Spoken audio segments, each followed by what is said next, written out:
everyone. It's a huge pleasure for me to welcome every one of you to the launch of this very interesting, timely, and great initiative.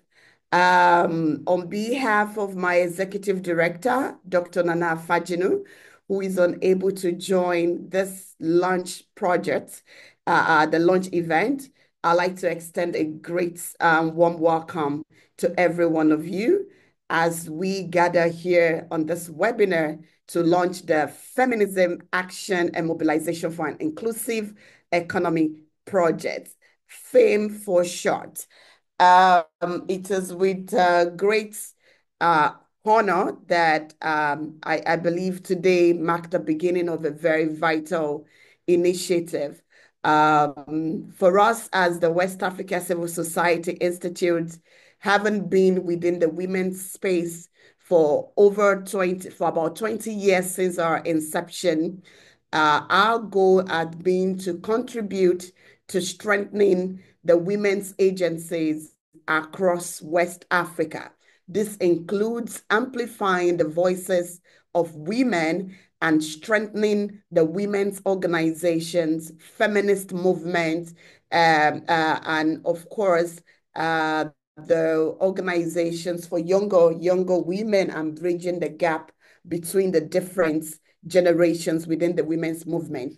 Our interest and our joy for being part of this initiative is the fact that it raises and addresses issues of great concerns, not only for women, for us as women's organizations, but most importantly, addressing long-term challenges that we have had to deal with as women, including having access to economic empowerment, to leadership and decision-making spaces. And you also agree with me that the current shift within the development landscape makes this program even more timely, as when my colleagues begin to share with us more detail about the program, we understand why I say so. It is a necessity at this time where economic inequalities is, paramount. It's popular within the space in which we work, and as over the years hinders women's empowerment. And of course, this is also a project that is committed to tackling the issues of injustice within our civil society spaces and our communities across the region. It is a fact for us in West Africa, and I dare say across the world, that women are at the heart of local economies. Yet, we have not only remained marginalized when it comes to accessing economic resources, funding, and leadership opportunities. It's also true, as you may also be aware, that women do not only drive markets across our countries, they are important actors within the small scales agriculture, innovative in digital economy, and also financial spaces. But less than 30% of women have access to formal financing to expand their businesses. And the figures are there when we look within our political spaces across the region. Only Senegal can boast of having more than 30% women's representation in our parliament. When you look at countries like Nigeria, Benin, Ghana, the numbers are quite disappointing. And this is to tell you that we have a lot more work to do. And that is why this kind of initiative, the FAME initiatives, is very important, is very timely. And we believe that is not only going to strengthen the economic empowerment of women and feminist organizations, especially those that are engaged in ecological and inclusive transition, but also providing resources and technical support to organizations, very small women's organizations working within the interiors of our countries to emancipate other women in the area of economic and, of course, those in the LGBTQI community. So for us as WAXI, it's really a great joy to be part of an initiative that will support, that will strengthen, and that will catalyze, the work that women are doing to push for change across our countries. This project, as much as we would love it to cover the entire region in which we work as WAXI, it's going to be focused mainly on Guinea, Benin, Togo, and the advocacy effort we include Morocco. My colleagues will share more information on that. So it is at this point that I would like to welcome us once again, and also to say a little bit about the West Africa Civil Society Organization, especially an institute, especially to colleagues that are joining or are hearing about our name for the first time. The West Africa Civil Society Institute was established by the Open Society Foundation many years ago, about 20 years, and mainly to strengthen the capacity of civil society actors and organizations across the region. We work in three main areas. Strategic operations focus on three main areas. The first one is around capacity development, where we provide support to organizations through training programs and running coaching and mentoring programs to strengthen organization, including in the area of system buildings, in the area of M&E, in the area of resource mobilizations, alternative resourcing. We run different training programs in that area. The second piece of work that we do is around policy influencing and advocacy. And here we provide technical support to big and smaller organizations to design and implement successful advocacy campaigns. We also advocacy in certain key areas, donor priorities, amongst others. We do a lot of advocacy around that. And the third area in which we work is in knowledge management.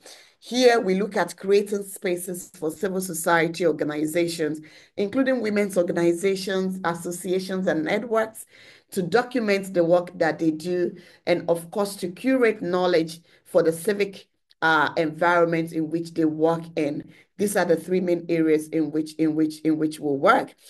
We also provide support and facilitate conversations between and among civil society organizations, and of course also bringing civil society partners to the table to discuss policy issues with civil society. These partners may include government, includes development partners like donors, the private sectors, the multilateral organizations like ECOWAS, the African Union, United Nations, European Union, and what have you. We do a lot of conversational facilitation in that area. So our main vision is to see a West Africa whose development is driven by you and by me, whose development is local-led, is locally driven. And we hope to see that, in a in a couple of years. And this also defines our mission. Our mission is mainly to see civil society organizations not only complementing the work of government, but they themselves are strong, they are dynamic, they are influential, they are representative, and they are forward-looking in the work that they do. And this has been our guiding mission for the past 20 years. And I'm also very happy to state that this is the 20th years of our establishment. And at some point, we'll be sharing more information with every one of you on this call to join us in celebrating the impact we have been able to make over the past 20 years to strengthen civil society organizations and the civic space, civil society ecosystem in West Africa. Without much ado, I would like to appreciate our partners that we are working with, especially the AFD, who has been, the technical and financial partner for this initiative. AFD, we thank you. If you have your representative on the call, we want to say a very big thank you. And of course, to our partners whom we are working with in the consortium, especially GIRES, who is the lead of this consortium. We want to say a big thank you for your leadership and for the support that you have given to all the consortium partners and especially WACSI since we started this initiative last year. We want to say a big thank you to you, and we look forward to a very successful, impactful, and of course, life-changing project as we begin the implementation of this project, in West Africa. So thank you so much to everyone. I'm going to invite my colleague, Anoji, who is going to share more details about this project with us. And especially, I also want to thank our colleagues from Guinea who have joined us on the call. We have about 45 people on this call at this moment. We've worked with colleagues in Guinea for the last 18 years, if my memory serves me right. And it's so joyful to see that your interest on the project is quite apparent, and we're very happy with that. So thank you so much for also ready to learn more about this project and how we can be a part of it, a part of the project. So you have the floor now. Thank you so much. Merci beaucoup, Omolara Balogun. Merci pour ces mots. Et la section suivante, c'est les présentations de l'équipe de gestion du projet ainsi que nos partenaires. Et j'étais en train de partager l'agenda tout à l'heure, chose que nous avons, chose que nous n'avons pas pu faire dès le début. Et donc, je partage l'agenda pour que ça nous donne une idée. Et puis, la section qui arrive, c'est celle qui est axée sur la présentation de l'équipe de gestion du projet. Et aussi, nous laisserons la place à nos partenaires qui sont ici en ligne de se présenter également. Et donc, j'invite mes collègues de Waxi même qui sont sur la gestion du projet FEIM à se présenter. Et à cet effet, j'invite ma collègue Omolara Balogun qui vient tout à l'heure de nous ouvrir la session de se présenter dans le cadre de la gestion du projet FEIM. Je crois que nous allons continuer avec la présentation. Nous entrons dans le vif de la présentation qui est l'objet de la rencontre d'aujourd'hui. Et nous sommes ici, comme nous le savons, dans le cadre du lancement du projet FEIM. Et pour commencer, peut-être que l'acronyme, pour nous, c'est pas nouveau, mais pour les participants qui sont en ligne, l'acronyme FEIM en question renvoie au féminisme, action, mobilisation pour une économie inclusive. Et l'objectif général du projet est de renforcer la voix, la capacité et les compétences des organisations féministes pour l'autonomisation et la participation économique des femmes et les personnes LGBTQ.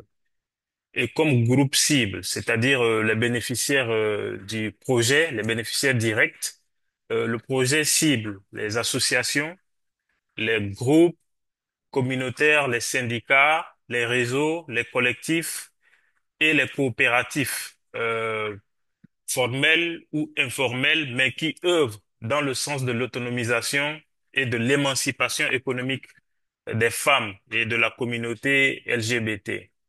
Et le projet a ses domaines prioritaires. En termes de bénéficiaires, le projet cible spécifiquement les petites organisations plus ou moins structurées et qui généralement ont des accès limités aux sources de financement. Et le projet est étalé sur 4 ans. Il a commencé depuis janvier 2004 et ça prend fin en décembre 2027. En termes de couverture géographique, le projet cible 10 pays couvrant 3 continents. Nous avons ici la liste des pays qui sont visibles et que vous pouvez lire. Et du côté de l'Afrique et spécifiquement Ouaxi, nous couvrons la Guinée, le Togo, le Bénin et plus spécifiquement l'Afrique en global ou la sous-région ouest africaine en global dans le cadre des activités de plaidoyer transversales qui peuvent surgir durant l'implémentation des activités. Et le programme est géré en consortium de 6 membres. Et ce consortium est dirigé par GRS. Et comme consortium, vous avez ici Waxi, vous avez GRS, vous avez CARE, CARE France, vous avez Conlactrao, vous avez Saudef et EmpowerHer. Et le projet a un budget global de 10 millions d'euros. Pour ce qui est des objectifs spécifiques, le projet poursuit 3 objectifs spécifiques. Celui de renforcer l'autonomie économique des femmes et des organisations féministes dans le sens de la transition écologique et inclusive dans les pays du Sud. Et spécifiquement, en deuxième point, le projet fournit un soutien financier et technique aux organisations de société civile qui œuvrent pour l'autonomisation économique des femmes dans les pays du Sud.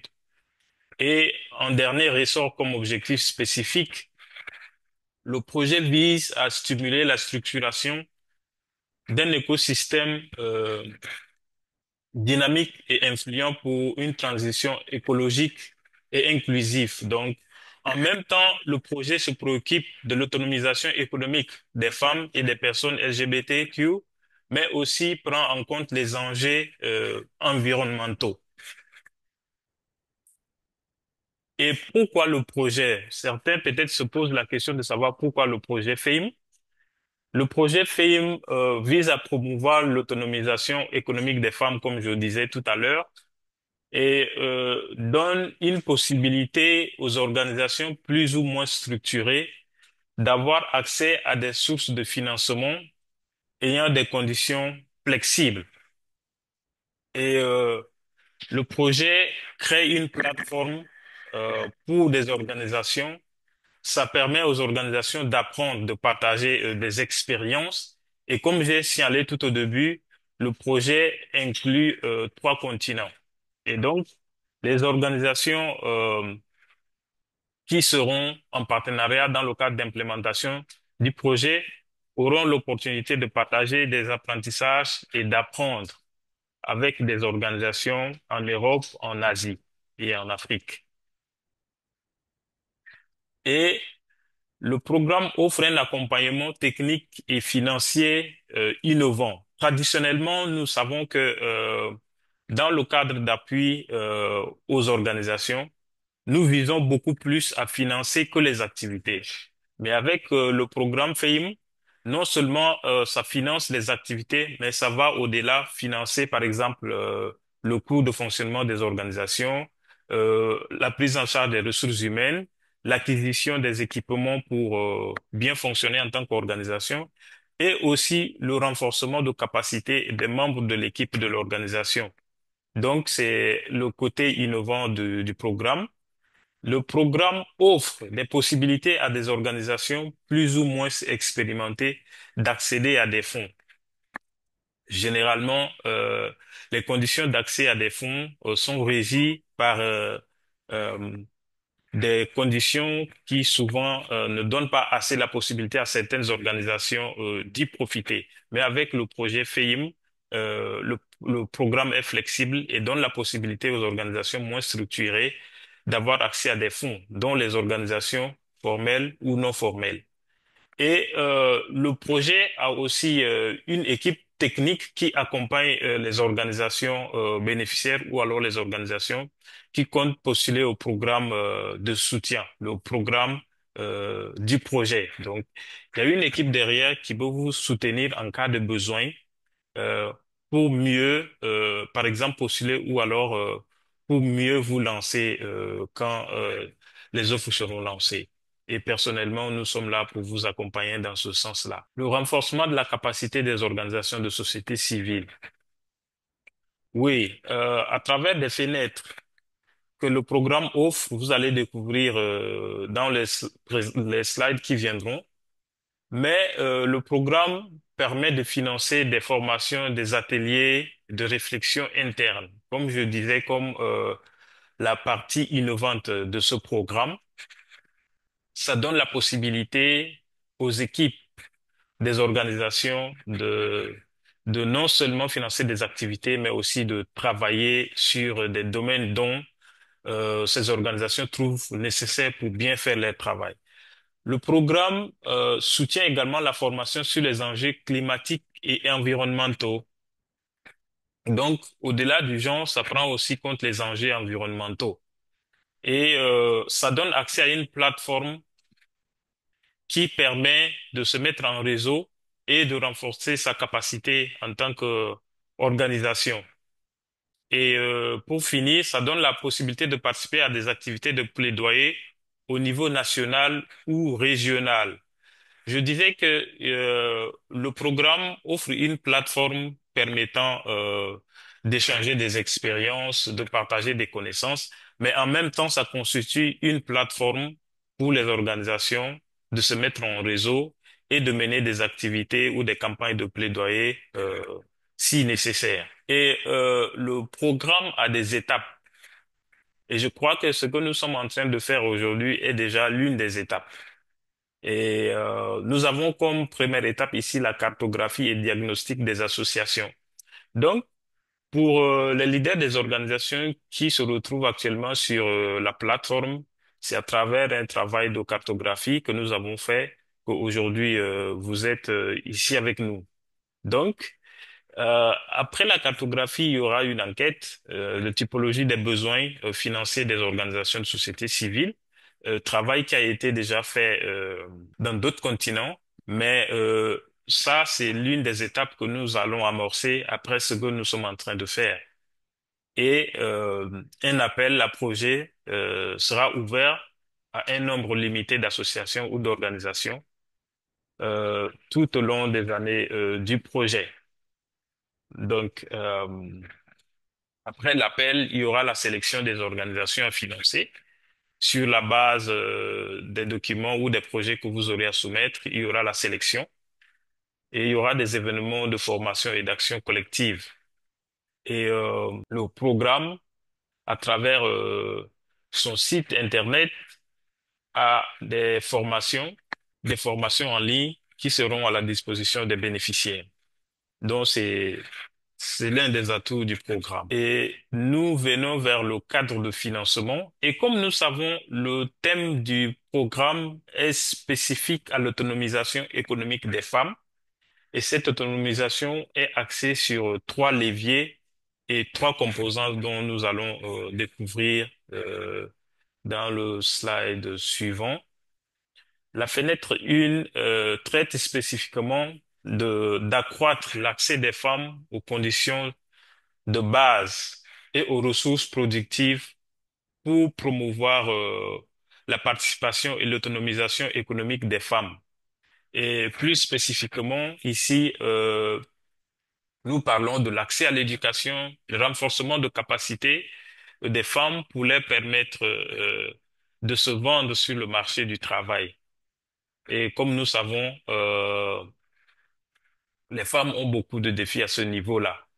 Et toujours la fenêtre 1 couvre la lutte contre les violences basées sur le genre dans la sphère privée, économique et même publique. Le droit d'accès à la santé sexuelle et reproductive, l'accès aux ressources et aux actifs et promouvoir l'entrepreneuriat féminin. Donc, ça, ce sont les éléments que la fenêtre 1 couvre. Mais ces conditions, c'est des conditions que nous prenons en compte quand vous aurez à soumettre vos projets et que nous devons les évaluer pour la sélection. Et comme je disais, nous avons trois fenêtres. Celle-ci est la première. La seconde fenêtre traite du travail décent des femmes, c'est-à-dire le droit des femmes d'accéder légalement à l'économie formelle et informelle. Et plus spécifiquement, ça traite du travail, de salaires égaux pour les femmes et des hommes, le respect des droits économiques du travail des femmes et l'amélioration des conditions de travail de ces dernières. L'amélioration des conditions de travail informelles des femmes, nous savons que beaucoup plus les femmes, spécifiquement en Afrique de l'Ouest, travaillent, mais elles sont plus dans le secteur informel. Le soutien à l'activité économique des femmes, notamment pour promouvoir l'autonomisation, et le lien entre l'autonomisation économique et la transition climatique. Je disais que le projet a un intérêt spécifique aux enjeux climatiques. Donc, cette fenêtre euh, nous donne une vision euh, d'une, je dirais, d'une poche que il y aura des financements pour cela. Donc, c'est l'une des conditions que vous devez tenir compte. Mais le troisième traite de la promotion des politiques et des pratiques transformatrices en matière de genre et en particulier dans l'économie des soins.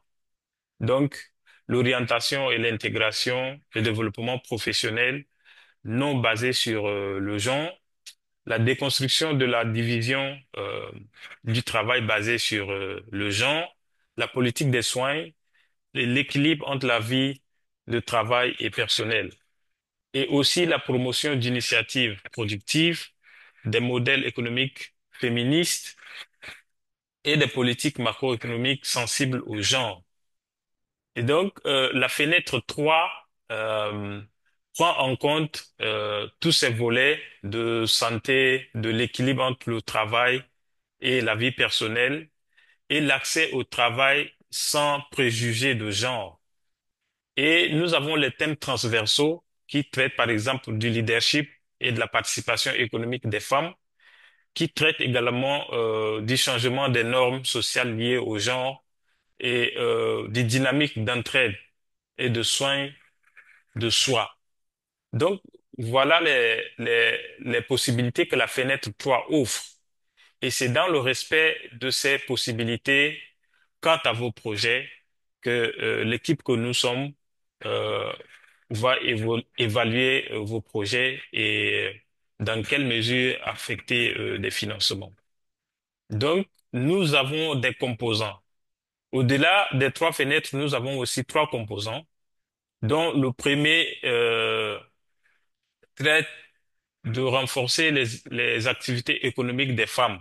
Parce que, comme vous le savez, nous sommes beaucoup plus dans l'autonomisation des femmes.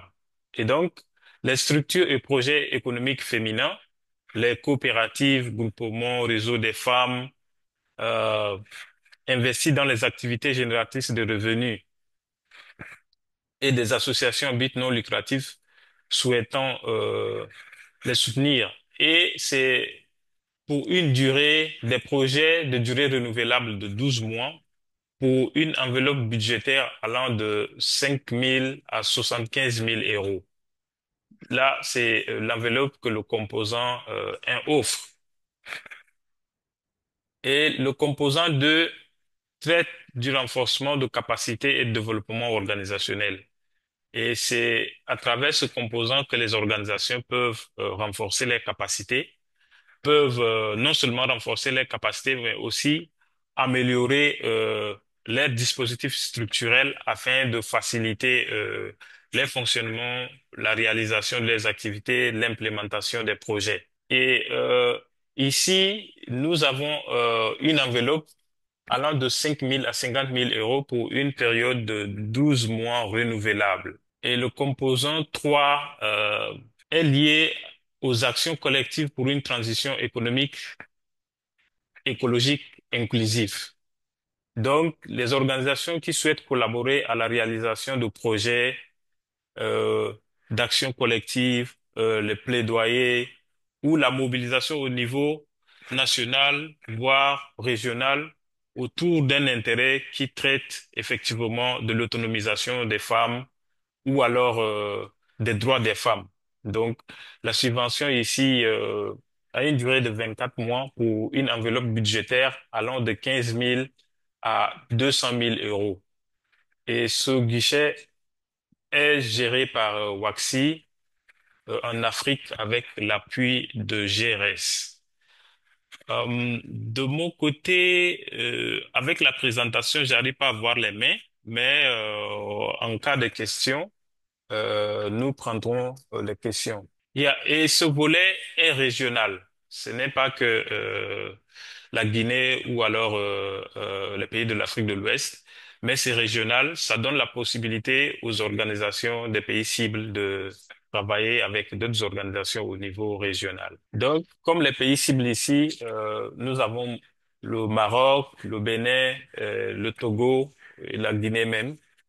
Et ces pays cibles peuvent, en partenariat avec d'autres organisations, d'autres pays de la région, travailler. Mais ça, c'est des détails que les projets que nous aurons vraiment à traiter en pratique nous donnera plus de détails à ce niveau-là. Et j'invite ma collègue Fatoumata à continuer avec nous avec la suite de la présentation. Avez des questions, je crois que ça serait mieux qu'on finisse parce qu'il y a pas plus assez de slides. Ça serait mieux qu'on finisse avec la présentation et on reviendra sur les questions et les réponses. Bonjour tout le monde. Donc, je suis Kombadouno Fatoumata et je suis la chargée de subvention sur ce projet. Et donc, comme le disait déjà mon collègue Annie, je suis là pour vous parler de certains aspects en ce qui concerne comment postuler, quand postuler et comment aller avec les exigences du projet en ce qui concerne les rapportages et autres. Donc, de ce fait, sur le premier aspect qui concerne comment postuler, il vous a retracé en quelque sorte les trois composantes sur lesquelles le projet va porter. Donc, de ce fait, vous devez d'abord en premier lieu réfléchir sur votre projet. Quel est le type de projet que vous voulez mettre en place? Et il vous a signalé aussi, vous n'êtes pas obligé d'être une structure formalisée. Donc, si vous avez des soucis de formalisation ou mettre ensemble vos idées de projet, l'équipe est là pour vous aider techniquement à y arriver. Aussi, vous aurez des documents avec lesquels vous allez vous familiariser pour pouvoir mettre ensemble les documents pour postuler. Donc, vous aurez accès à tous ces documents dans peu de temps. Et aussi, vous aurez comment on appelle, un formulaire en ligne que vous devez renseigner. Donc, rassurez-vous de bien renseigner le formulaire. Et là aussi, si vous avez des inquiétudes, des soucis, vous pouvez toujours me faire recours pour vous assister techniquement. Et c'est la même chose en ce qui concerne la préparation du budget. Donc là aussi, je sais que parmi vous, il y en a qui s'y connaissent, mais il y en a aussi d'autres qui s'y connaissent pas forcément. Et donc, nous sommes là pour vous aider à pouvoir mettre en place un budget vraiment cohérent et qui tient la ligne avec les objectifs que vous avez mis dans votre projet. Et donc, en ce qui concerne les timelines par rapport au projet. Pour ces premiers temps, aujourd'hui, nous sommes le 11, nous avons fait le lancement. Nous allons suivre avec l'ouverture de l'appel à manifestation qui sera bien sûr en ligne. Et à partir de ça, nous allons, à partir du 4 avril, qui est la date limite de dépôt des dossiers de candidature, ça, nous allons aussi vous informer. Toutes ces étapes-là, vous serez informés et pour que vous soyez dans le temps. Et à partir du 14 et 18 avril 2025, nous ferons les visites terrain. Ça veut dire, nous avons ouvert, vous avez postulé et ceux qui seront sélectionnés préalablement, nous allons faire les visites de terrain pour réellement voir comment les choses se passent sur le terrain. Est-ce qu'il y a des difficultés? Parce que nous aurons aussi des outils que nous devons renseigner en ligne. Donc, et à partir du mois de mai, ça sera la délibération et là, nous allons ouvertement dire quelles sont les organisations qui sont retenues pour ce premier financement. Et ainsi, au-delà de ça, nous allons commencer maintenant les vraies procédures de contractualisation et comment est-ce que nous allons passer à la mise en disposition des premiers fonds. Donc, et après ceci, il y aura les exigences, c'est ce qui concerne les engagements des subventions. Donc, comment fournir les rapports, ainsi de suite. Donc, les rapports seront fournis de façon trimestrielle et je crois que ceux qui auront la chance d'être financés auront plus de détails dans ce sens. Et après ces rapports trimestriels, vous aurez à fournir des rapports narratifs et financiers en fin d'exécution. Donc ça aussi, nous verrons à ça de bout en bout à vos côtés. Donc, ce qu'il ne faut pas occulter surtout, c'est la communication permanente. Nous allons être tout au long de ce projet ensemble. Ce que vous comprenez, ce que vous ne comprenez pas, si vous avez des nuances, si vous avez des questions de clarification, je suis là avec les collègues pour pouvoir vous édifier afin que euh, le projet s'exécute comme il le faut. Et donc, nous devons tous être engagés à ce que nous puissions être sur la même longueur d'onde pour que nous puissions bien collaborer, pour que nous puissions réellement ensemble être sûrs que les uns et les autres sont au même niveau de compréhension. C'est pourquoi dans ce programme, nous n'avons pas forcément dit qu'il faut des organisations qui sont déjà capacitées. Non. Nous voulons des organisations qui n'ont pas eu la chance d'être financés parce que ils n'ont pas les papiers forcément, parce que ce sont des organisations de femmes qui s'y connaissent pas trop dans les procédures, trop mesquines. Et donc, nous sommes disposés à descendre sur le terrain et même en ligne, vous aider, vous assister de bout en bout à pouvoir bien constituer votre dossier de subvention.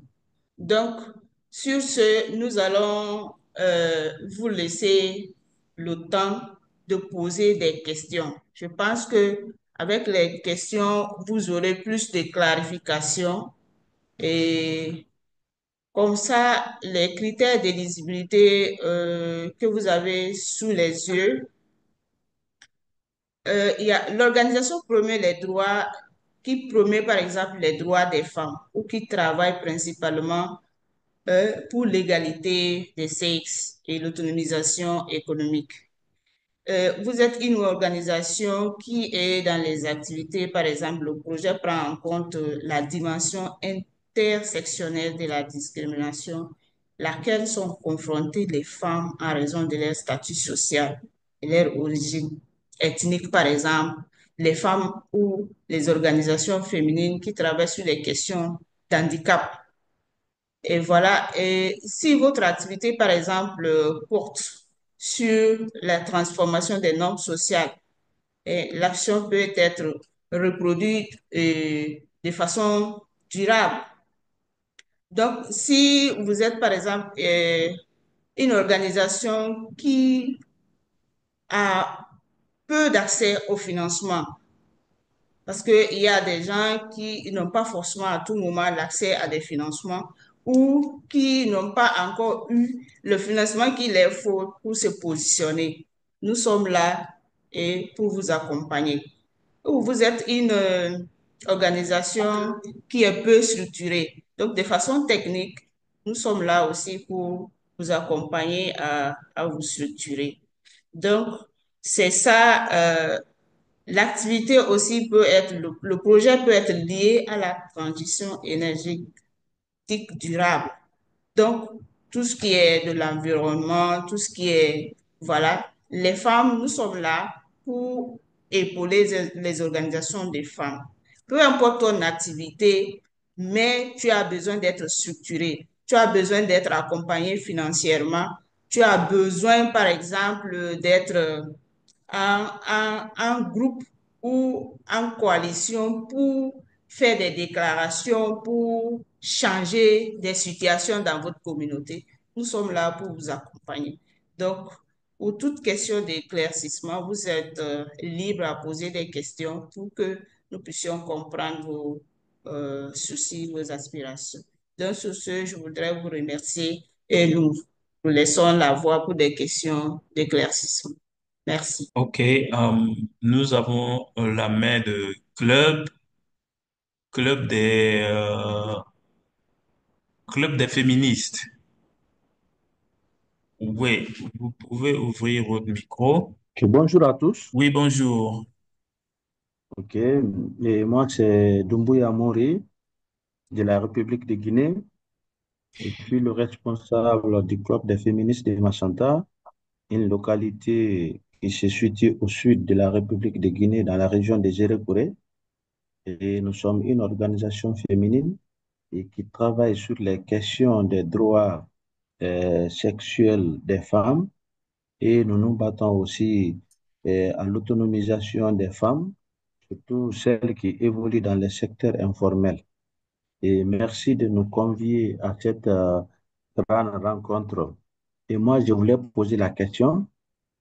C'est que nous sommes le 11 aujourd'hui et dans la catégorie, dans la présentation de Madame Fatoumata, j'ai vu tout à l'heure que l'ouverture des appels à manifestation d'intérêt commence aujourd'hui et comment cela pourrait être possible pendant qu'on est en réunion et de plus de contacts avec les différents partenaires ici.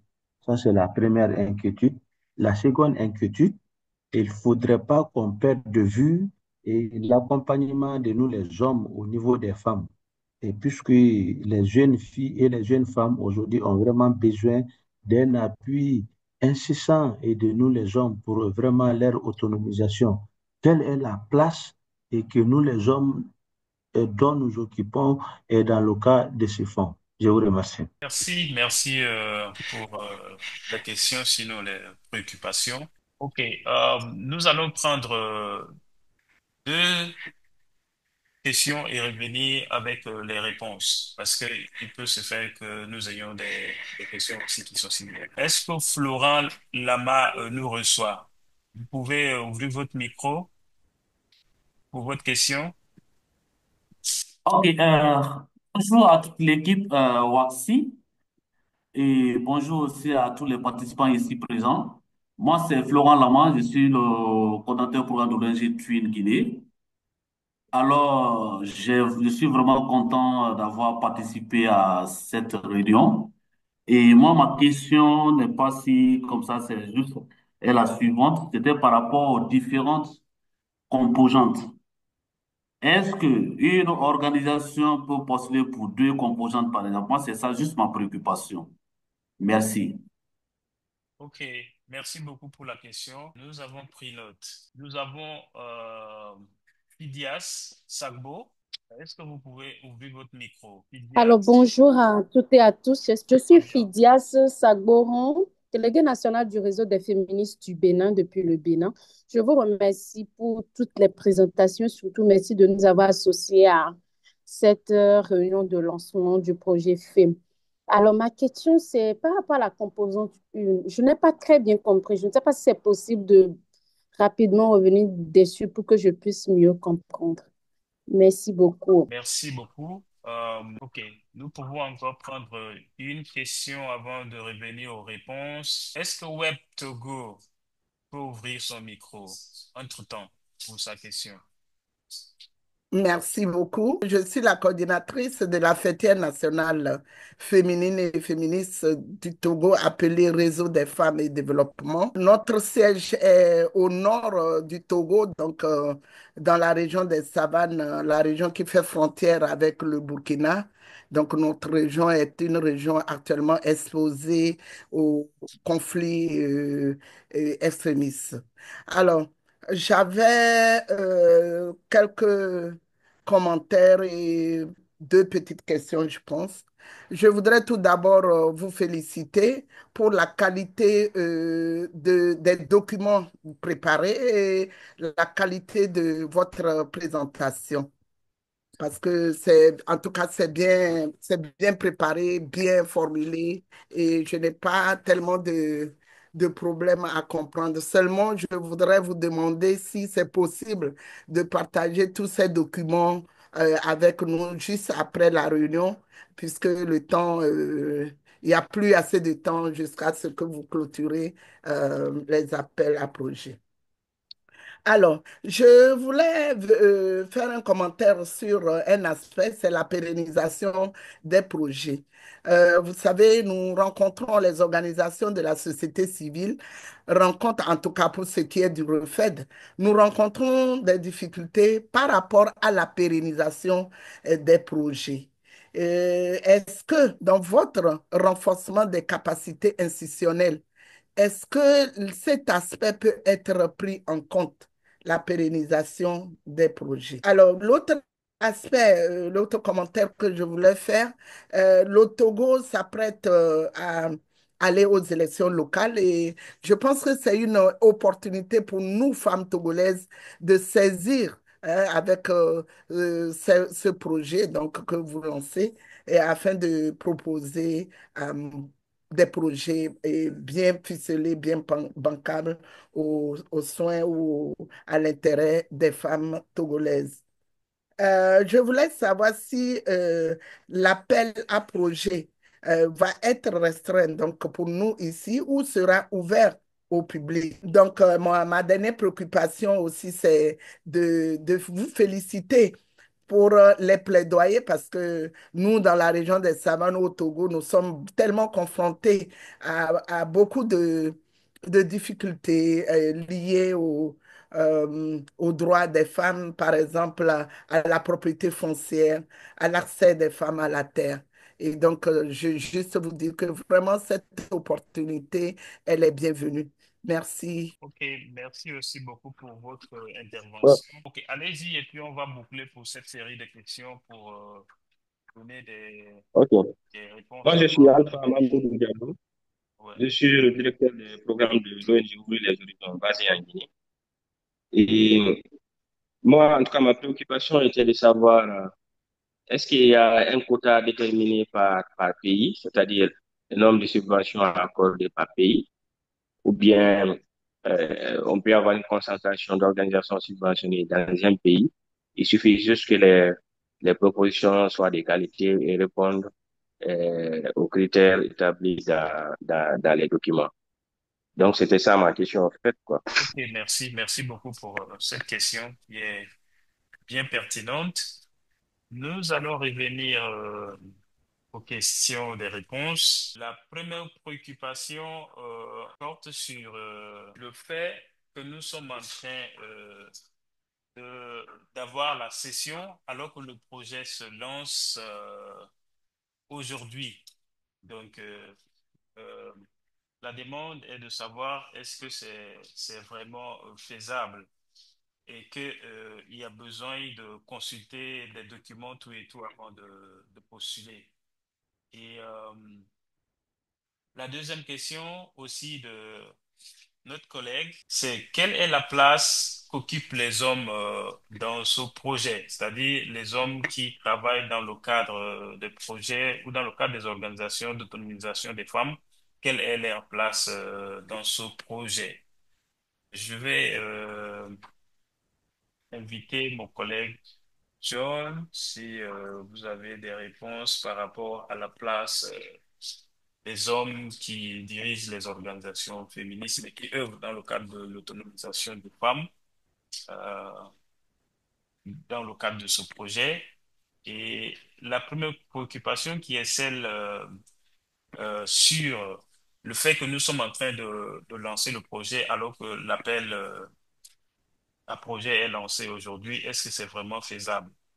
C'est aussi la question posée.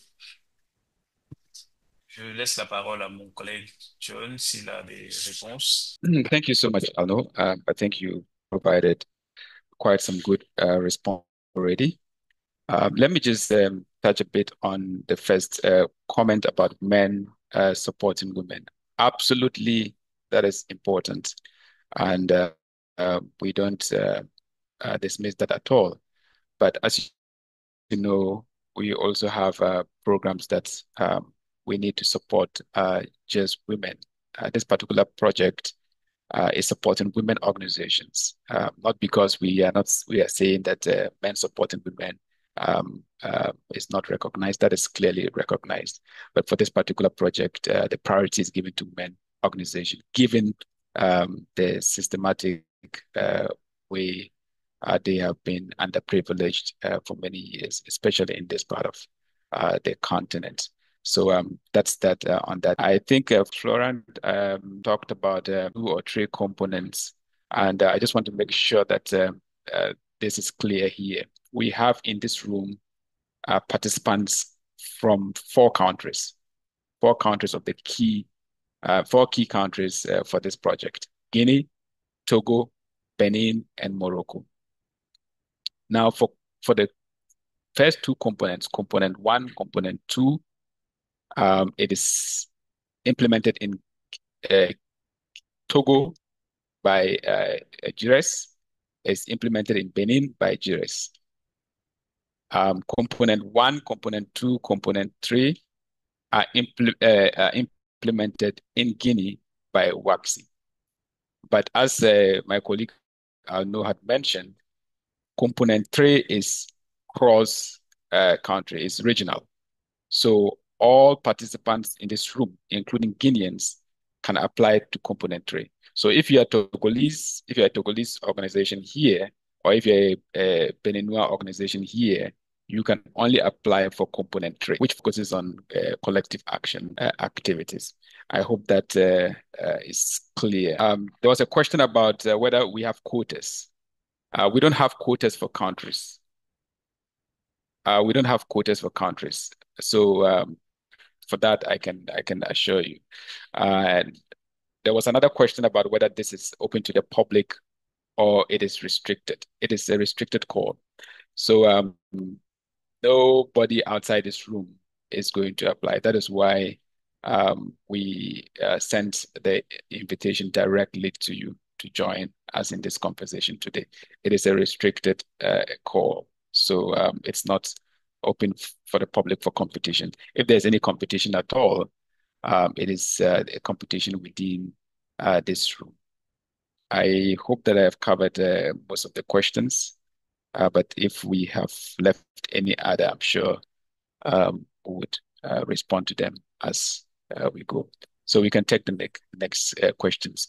I'm not sure if my colleague Omolara wants to add something, but if not, we can take the rest of the questions and then she can come on. Thank you. Et merci beaucoup, John, d'intervention. Et aussi, il y a la question de la sœur Fidias du nord du Togo qui aimerait avoir un peu plus d'éclaircissement sur le composant 1. Et oui, le composant 1 traite spécifiquement de l'autonomisation économique des femmes, c'est-à-dire de l'entrepreneuriat des femmes. C'est même le cœur du programme, si on peut le dire comme ça. Et ça cible spécifiquement les structures et projets économiques féminins, c'est-à-dire les coopératives, les groupements ou réseaux de femmes entrepreneurs investit dans les activités génératrices de revenus. Les femmes dans les secteurs économiques à but non lucratif et aussi à but lucratif. Et donc, c'est pour une durée renouvelable de 12 mois pour une enveloppe budgétaire allant de 5 000 à 75 000.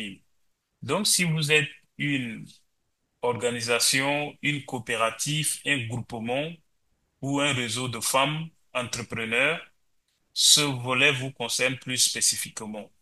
Et ce volet a pour durée 12 mois renouvelable pour une enveloppe, comme je disais, allant de 5 000 à 75 000 euros. Est-ce que ces éléments donnent un peu plus de compréhension? Il y a aussi Kabissa qui a demandé pour plus d'informations et de précisions si la présentation serait partagée à la fin de la session. Oui, nous pouvons partager les présentations à la fin du projet. Il y a aussi sa préoccupation relative à la pérennisation, que les organisations ont des défis de pérenniser les projets.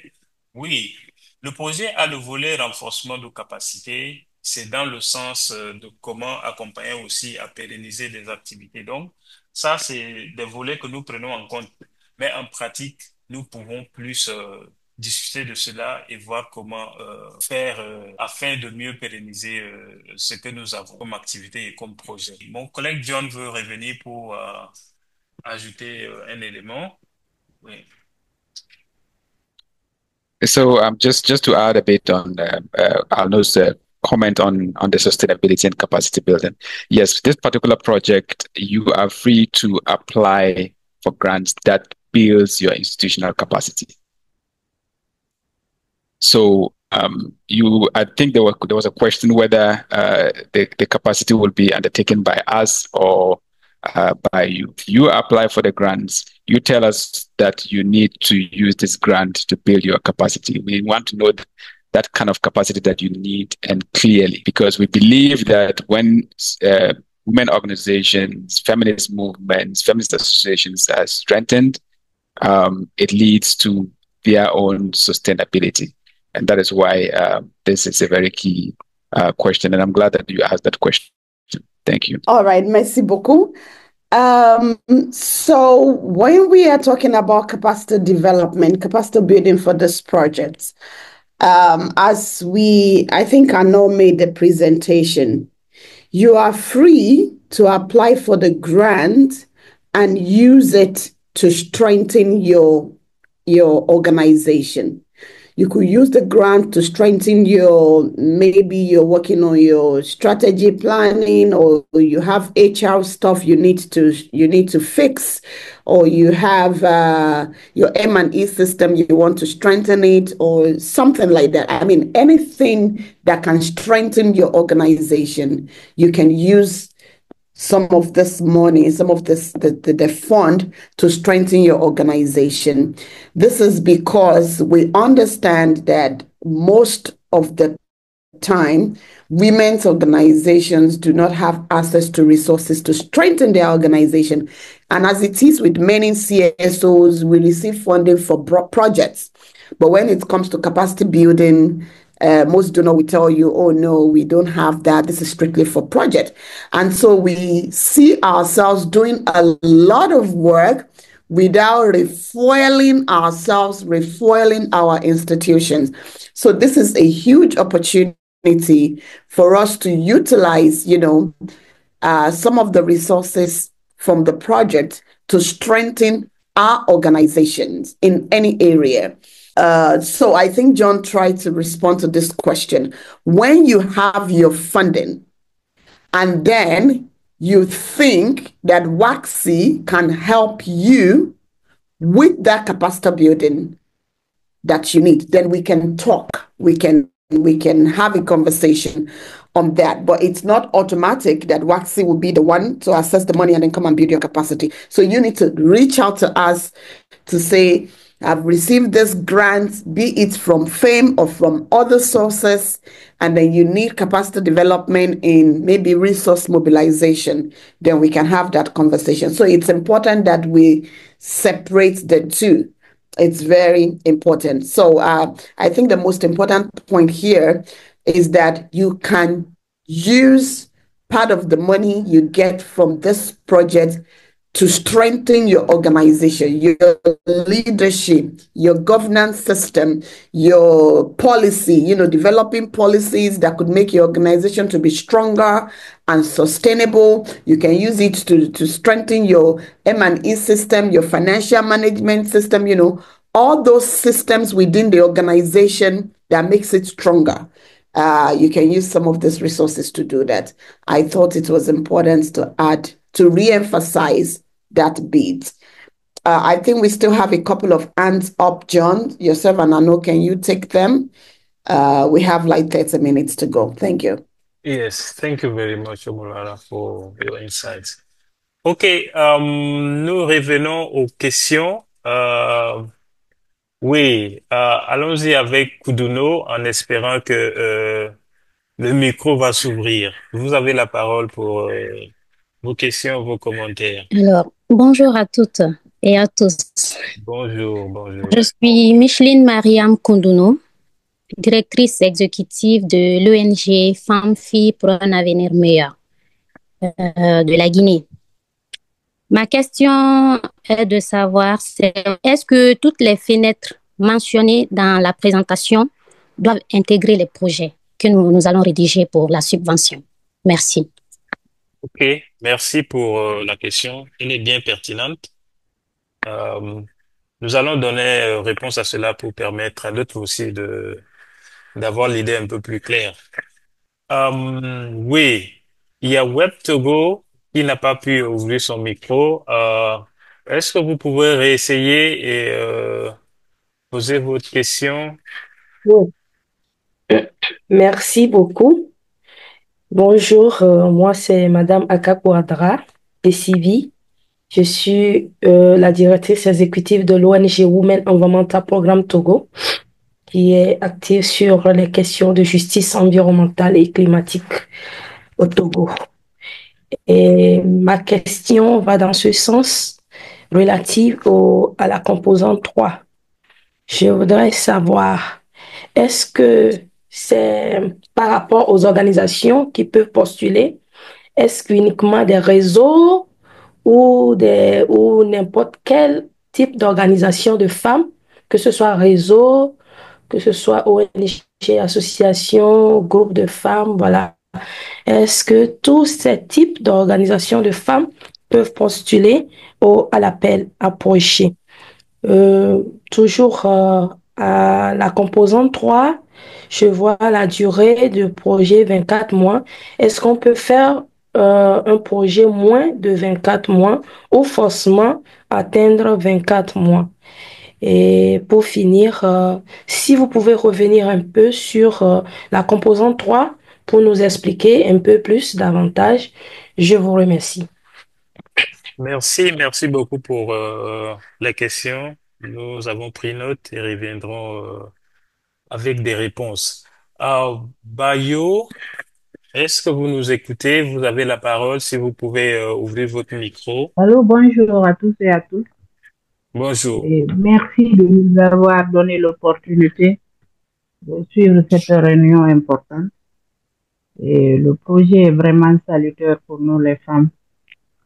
Et ma question est la suivante. Est-ce que les ONG qui ont besoin de renforcement de capacité peuvent postuler pour deux composantes? Par exemple, il faut chercher des fonds pour renforcer votre capacité à mieux vous structurer, à trouver un cadre de travail.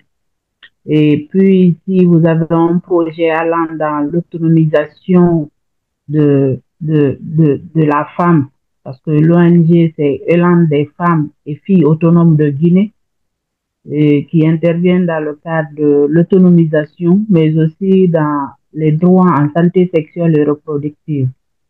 Donc, ma question, c'était ça. Est-ce qu'une structure peut postuler non seulement pour renforcer les capacités, mais si aussi vous avez un projet sur la main pour l'autonomisation, les deux composantes, en fait. Merci. Ok, ok, merci beaucoup. Si je comprends, la question principale, c'est celle de savoir si une organisation peut postuler pour des composantes en même temps. Oui. Ok, ok, merci beaucoup. Nous avons pris note. Ok, oui, mon collègue John va essayer de donner des réponses à quelques questions avant qu'on ne revienne continuer avec le reste des mails. Merci. John, over to you. Thank you, Arno. So on the question about That, networks, women groups, associations, this is a very broad spectrum of women organizations and feminist movements organizations that we are looking at. So yes, it can be networks, it can be associations, it can be individual organizations. Now, the individual organizations are more suited for component one and component two. The networks and associations are more suited for component three. That kind of looks at collective action activities. Looks at collaborations around advocacy and all that, and networking. So component three, if you are a network of associations or you are just organizations coming together into a group or network to apply for those funds, that would be more appropriate. So there was a question about whether you can apply for two components at the same time. The truth is that it is difficult. So it's a no, because you'll be struggling with double reporting and all that. It's a challenging process. So it is advised that you apply for one at a go.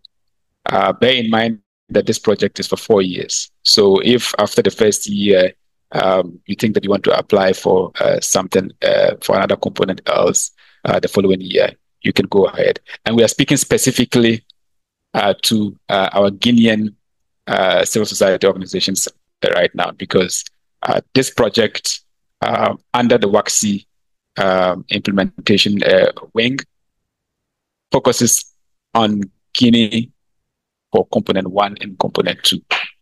For component one and component two in Benin, in Togo, and in Morocco, GIRES is already handling that.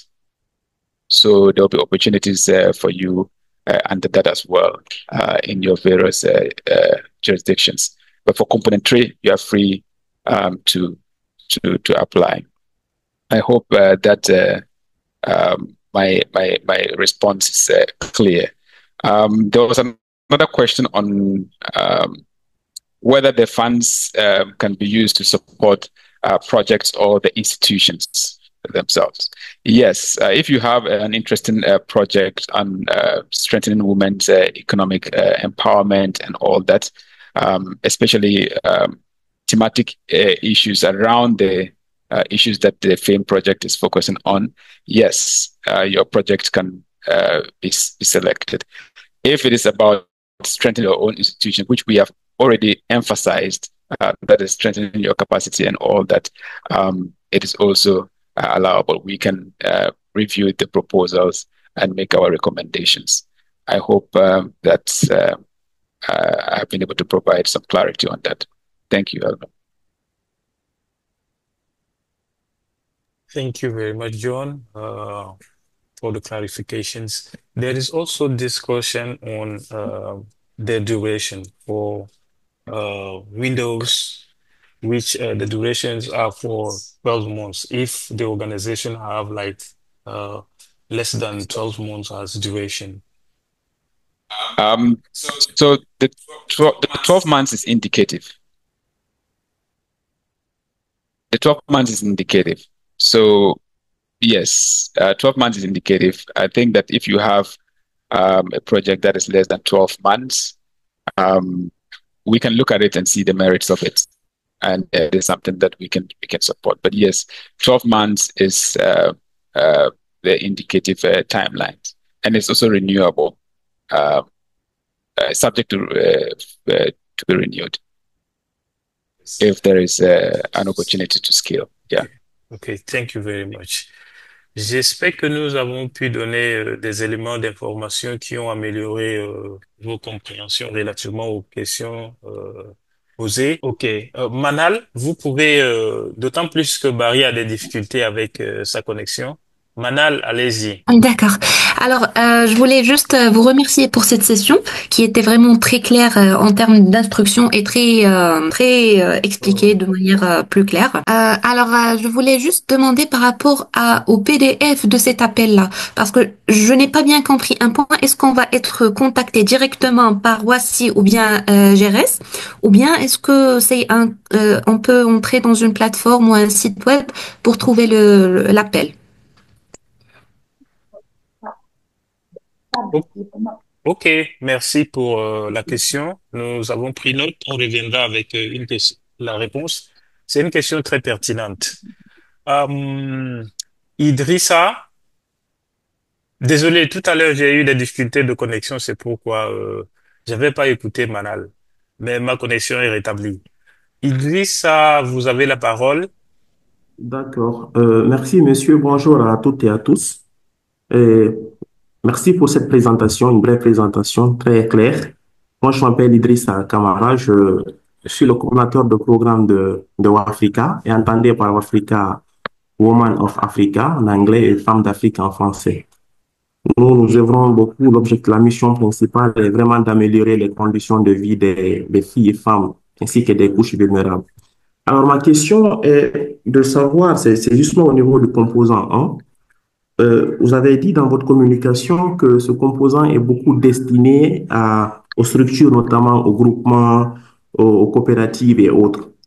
Alors, je voulais savoir, toutefois, une organisation qui œuvre pour ces groupements, qui appuie ces groupements, est-ce que cette ONG peut postuler, peut avoir un appel, une proposition de projet pour appuyer ces groupements? C'est-à-dire, ce n'est pas les groupements directement qui postulent, mais une ONG qui œuvre pour ces groupements. Est-ce que c'est possible que cette ONG fasse une proposition pour appuyer ces coopératives? Voici ma question. Merci. Merci pour la question. Nous avons bien pris note et reviendrons avec la réponse. Je crois que il y a Sandounou. Bonjour à toutes et tous et Bonjour. merci pour la présentation. Moi, je suis la présidente d'une union de sœurs et associations féminines qui compose pour le moment 56 structures. Ma question est de savoir, est-ce qu'il faut monter un projet global pour toutes ces structures ou partager l'information dans chaque structure et que les présidents s'en chargent avant de postuler? Je vous remercie. Ok, j'aimerais comprendre un peu plus. Oui. Est-ce qu'il faut monter un projet pour toutes les structures? C'est-à-dire, vous parlez peut-être dans le cas d'une coalition d'organisations. Oui. Ok, est-ce qu'il faut monter un projet pour toutes les organisations membres de la coalition? C'est ça la question? C'est ça ma question. Ou décentraliser, partager l'information dans chaque structure et que les présidentes montent les projets pour les structures d'origine. Ok, merci, c'est noté, c'est bien compris. Ok, merci. Et nous avons la main je crois qu'on va prendre deux autres mains et puis on va donner les réponses parce que le temps est aussi contre nous. Il y a la main de... Bonjour à tous et à toutes. Moi, c'est Komano Fatouma. Je suis la directrice exécutive de l'ONG Réseau africain pour le genre et le développement depuis la Guinée-Conakry. Nous œuvrons aussi sur l'autonomisation des femmes. Et ma question est la suivante. Est-ce qu'une ONG qui a déjà un projet peut postuler pour la continuité de ce projet? C'est-à-dire que vous avez déjà exécuté un projet d'une année ou 2 ans. Maintenant, vous voulez avoir ces financements pour la continuité du projet, vu l'impact que le projet a sur le terrain. Est-ce que c'est possible? Merci. Ok, merci aussi. Merci pour la question. Nous avons bien pris note. Nous voulons donner la chance à ONG guinéenne. Alors, j'ai mis ma question dans le chat. Si vous pouvez regarder et répondre, ce sera intéressant aussi. Alors, merci. Ok, merci. ONG guinéenne, si vous écoutez, ouvrez votre micro. Je suis présidente de l'ONG Dynamique des femmes de Guinée. Nous évoluons également pour la défense des couches défavorisées, notamment les femmes et les enfants, et sur l'autonomisation des femmes, allant dans le sens de l'éducation et un peu la santé. Donc, je voulais ici savoir, avant tout d'abord, merci pour votre belle présentation et pour la chance donnée. Ainsi, je voulais savoir, est-ce que nous ici, présents en tant qu'organisation de la société civile, pouvons nous constituer un réseau pour enfin postuler deux de vos appels à projets, si possible? Ok, merci, c'est noté. Il y a des questions aussi dans le chat, mais avec celles que nous avons déjà pris note, permettez-nous Bonjour. de donner des réponses à ces questions-là, afin que nous Bonjour, s'il puissions vous plaît. aussi gagner en temps. Oui, bonjour. Moi, c'est Kaban Frankman. Je suis le responsable des programmes de la coalition des femmes leaders de Guinée, COFEL. Ma question est la suivante. C'est par rapport à l'assistance au niveau de ces structures dans le cadre de l'appel à projet. Le temps imparti, le temps de lancement et la clôture du lancement de l'appel. Est-ce que il y a la capacité de pouvoir assister toutes ces structures dans le cadre, par exemple, de la budgétisation, ceux qui n'ont pas d'expérience? Est-ce que vous avez mesuré ce temps? Est-ce qu'il y a une possibilité? Ça, c'est ma première question. Et ma préoccupation aussi par rapport aux réponses données ici en anglais par monsieur. Est-ce qu'il y a une possibilité de traduire pour qu'on puisse aussi comprendre ceux qui ne comprennent pas l'anglais? Je vous remercie. Merci beaucoup pour la question et la dernière. Oui, il y a le service d'interprétation, mais je laisse la parole à mon collègue John qui va commencer par répondre aux questions et voilà, on va progresser ainsi. Thank you, Arno. And just to re-emphasize that we have interpretation, just so that you get us all clearly, because the team is francophone and also anglophone. So I'll take the first question. I think this was coming from one of our Moroccan partners, and you asked about the application, whether the application would be sent to you directly, or you would have to apply through other means, and whether it is going to be Jures that will send it to you or Waxy. The answer is that yes, the application and its materials would be sent to you via email. That's why it's a restricted call. So we have your details, we'll send it to you directly. You apply.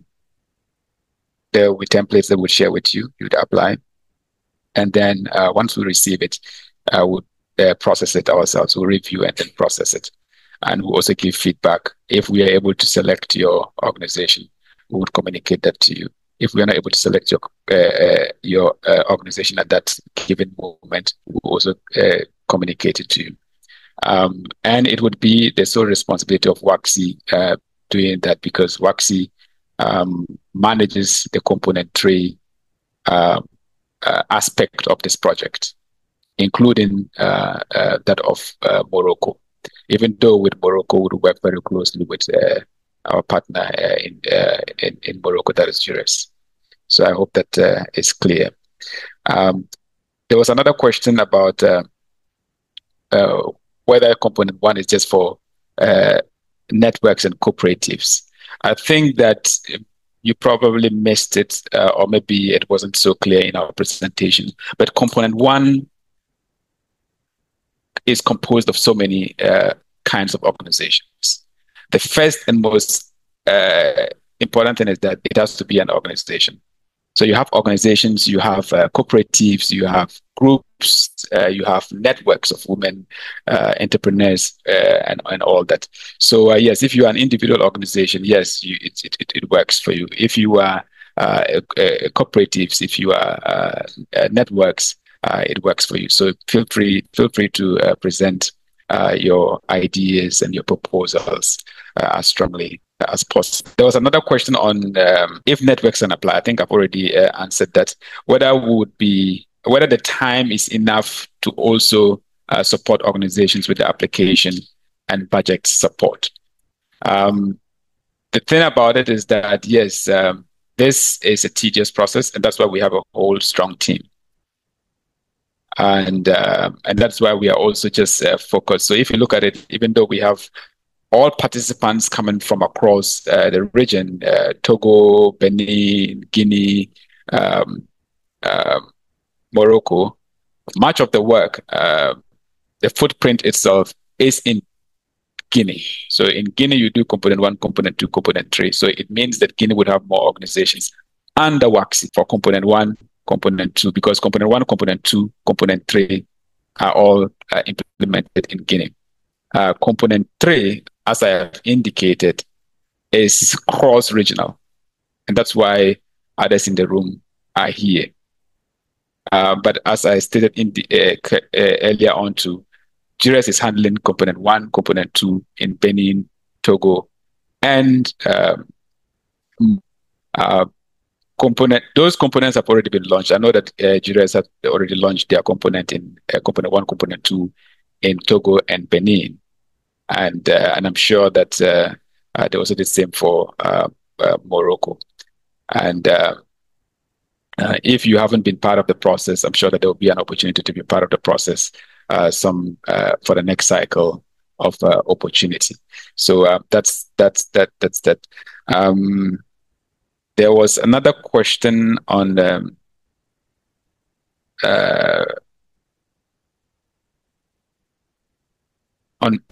funding to continue a project that is already ongoing, or a project that, if it is an interesting project and you think that it's important for you to scale that project, and it's within the team, within the focus of the FAME project, of course, it's the best way to even to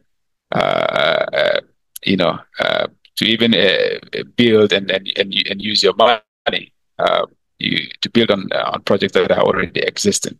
So if you have that, feel free to represent that in a very strong manner, and we can also look at that and review. And if it falls within the project objectives, and we see it as a promising project, of course, we would like to support that process. I don't know if I've left anything, but I'm sure my colleague Alno was taking notes, and Omolara too is on the line.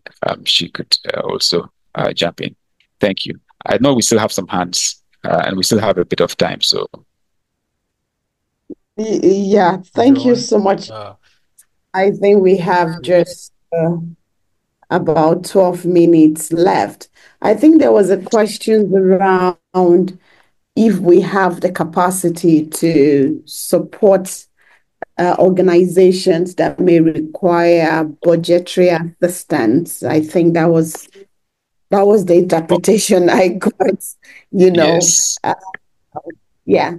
So the answer is yes. And yeah, it's yes, regardless of the angle. So first, if an organization is applying, first of all, the organization that will have access to either or any of the budget support will be an organization that has been shortlisted for the program. So let's say you shortlisted for the program and you require budgetary assistance in putting your budget together and all of that. Yes, the team will be available to support. In fact, all the shortlisted organizations would have one-on-one interaction with our team to ensure that they put all necessary documents, go through the applications, go through the budget and the nuances of the budgets. We're going to have that even before your application is reviewed and all of that. Then, in putting your budget together, if you require assistance, the team will also be there, to provide such assistance. So it's a yes. I'm not sure John addressed that, but I noted that questions when it was asked. So I think we have just one more hand now. If Zaraisha, if you can take 1 minute to just answer the questions, and then we can round up as quickly. I see colleagues from GRES in the room. I believe you want to say one or two things, even if it's just hi. I think it's going to be good. So Zaraisha, you have the floor. Unmute yourself. Thank you. Thank you. Bonjour tout le monde. Je suis Fatoumata Diaraiba. Je suis présidente de l'ONG Women Up Guinée qui œuvre pour la promotion du leadership et la participation politique des femmes et au développement. Ma question principale, c'est par rapport à des projets qui ont déjà été mis en œuvre par une organisation, mais qui est d'une pertinence telle que on pense qu'il faut encore, même si d'autres partenaires ont déjà financé ces projets-là, mais on souhaiterait peut-être encore trouver des financements pour ces mêmes projets, en fait, pour pérenniser ou en tout cas toucher d'autres personnes et de façon plus large. Est-ce qu'il est possible de postuler à travers ces projets-là encore? Et ça, c'est ma première question. La deuxième, est-ce que deux organisations qui évoluent jusqu'ici de façon individuelle, en tout cas, chacune de son côté, peuvent se mettre ensemble pour éventuellement postuler pour un projet à travers votre portefeuille? Merci. Merci beaucoup pour la question. Elles sont toutes deux très pertinentes. Je ne sais pas si mon collègue John ou Omulara ont des éléments de réponse à des questions, aux deux questions. Mais je vais essayer de récapituler. Sa première question est de savoir est-ce que un projet qui a déjà été réalisé, mais qui est jugé très pertinente, peut bénéficier d'un financement dans le cadre de notre programme, du programme FAME. Et aussi, est-ce que deux organisations peuvent se mettre ensemble pour postuler aux opportunités de financement?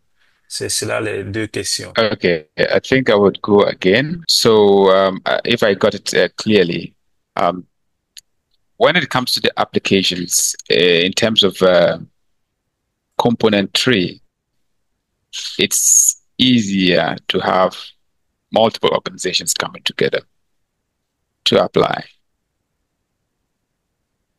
If you are coming together as a network or cooperatives to apply for other components, it's also accepted. But in that case, it means that you'd have to have one lead, and it has to be clear, because when it comes to reporting, you want to be sure that you are reporting directly, and there wouldn't be any confusion when it comes to reporting, because reporting is also very important. So yes, that's how we envisage it. That is how we see it. The best in terms of multiple organizations coming together is complementary. That is how it is designed anyway. I hope that that's clear. I hope I got that question well, Aldo. Yes, that was the question. Yes, I think you also answered the question on whether a project can be supported to scale, an ongoing project can be supported to scale. Like we said earlier, I think this question has already been answered in my previous submission, that if you have a promising project that you think that, okay, this is a project that you want to scale and you want to present that proposal to us, it's great. It's always great to build on something that you already have, on a foundation that you already have, than starting something that is new. It's something that we can look at and we can review the proposal, see the merits of the proposal, and we can make our recommendation. Thank you. Thank you. Thank you, John. OK. Avant de continuer vers la fin, j'aimerais aussi attirer l'attention que nous avons, ma collègue a partagé des liens dans le chat. Nous vous invitons à fournir des renseignements parce que nous aurons à faire usage des informations, c'est-à-dire vos contacts à travers ces liens-là, pour revenir vers vous, pour continuer à travailler ensemble. Donc, n'oubliez pas de cliquer sur ces liens-là et de nous laisser vos coordonnées pour que nous puissions avoir des contacts exacts et prendre contact avec vous.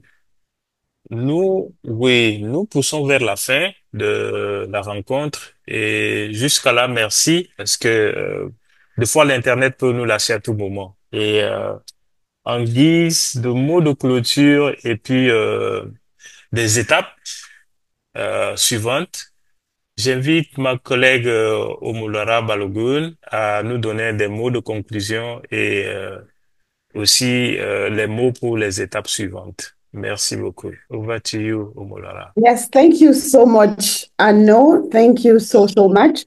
And colleagues, thank you. This has been an interactive and questioning section. I love the questions. It's shows the interest that we have in support of women. And I think we are in the month of women. So why not, if not? It's all about women for the whole month of March.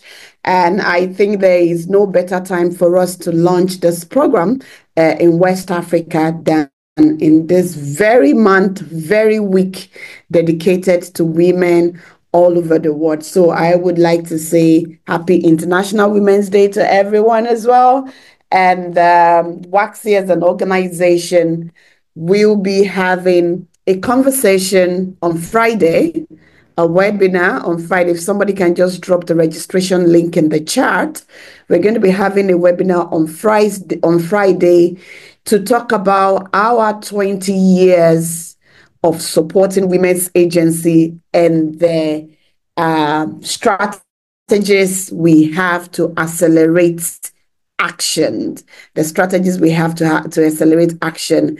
The webinar will feature the Minister of Gender for Ghana here and some other very senior colleagues in the field of gender justice and women's affairs across West Africa. We look forward to seeing every one of you, on that webinar on Friday. It's going to be on this coming Friday, the 14th, from 10 in the morning to 12, just 2 hours. We'd like to hear from you as well. It'll be an opportunity for us to interrogate some of our policymakers on the kind of actions that our states, our countries are putting together to accelerate the gender agenda. So that's the first one. I also want to invite colleagues, any consortium members still in the room. I saw May at a point. May, are you there? Would you like to say hi? I think I also saw, was it Farouk? Yeah, I'm sorry, May just left because she has a different meeting. So I just wanted to give a little speech as you required. Absolutely. So please go on. Okay, yeah. So may I do it in French, please, so everyone can. En français, c'est bon. I'm the one that doesn't speak French. Okay, thank you so much. Je suis le finance coordinateur, donc le coordinateur financier opérationnel du GRS, qui est le leader du consortium de 6 ONG sur le projet FAME. Je voudrais vraiment chaleureusement remercier nos collègues de WAXI. Cette présentation était sincèrement parfaite. Voilà, on est très très content que ce lancement ait lieu et voilà que ça avance et que il va y avoir pour la suite une portée régionale. Donc vraiment on est très très content. Merci beaucoup voilà pour cela. Je voulais juste dire cela et puis n'hésitez pas à poser des questions à nos amis de WAXI. On travaille en collaboration. Voilà, si vous avez quelques questions, je suis vraiment très content de ce lancement. Merci beaucoup, c'était très intéressant. Merci. Thank you so much, my dear Farouk. Thank you so much for those words. So I think a few actions from every one of us before we leave the room.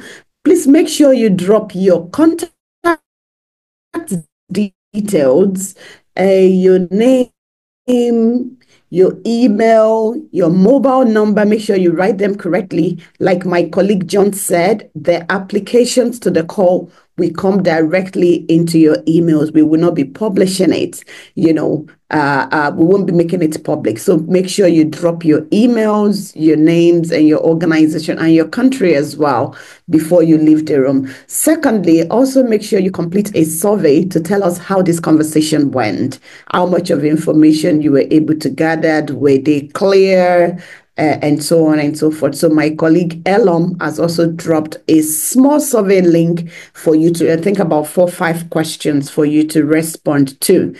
Also, I can see some people's hands as well. If you think you have any other questions that we are yet to address, please send it to our email, fameprojects@waxy.org. Can somebody just drop the email in the chat for me? fameprojects@waxy.org. Something is telling me to attempt to say that in French, but I don't want to try that. So fameprojects@waxy.org. fameproject@waxy. Any questions you have at all, please send it to us at fameproject@waxy.org. Then let me use the last opportunity to introduce my colleagues who are on this project with me. Fatu, where are you? I need your camera right now. Where is Fatu? Fatoumata? Fatu, why did you disappear? Okay, there she is. So I'm just going to pin her face. So anywhere you see her, you know this is the person. So Fatu is the project officer for FAME in Waxy. You are going to see a lot more from her. You're going to read from her. So please take her picture now so that you don't miss the face. She is the project officer for FAME, and I'm very happy to introduce her to everyone from our consortium members, partners, and all of you on the call. Then we have Ano. Ano, where is your own face?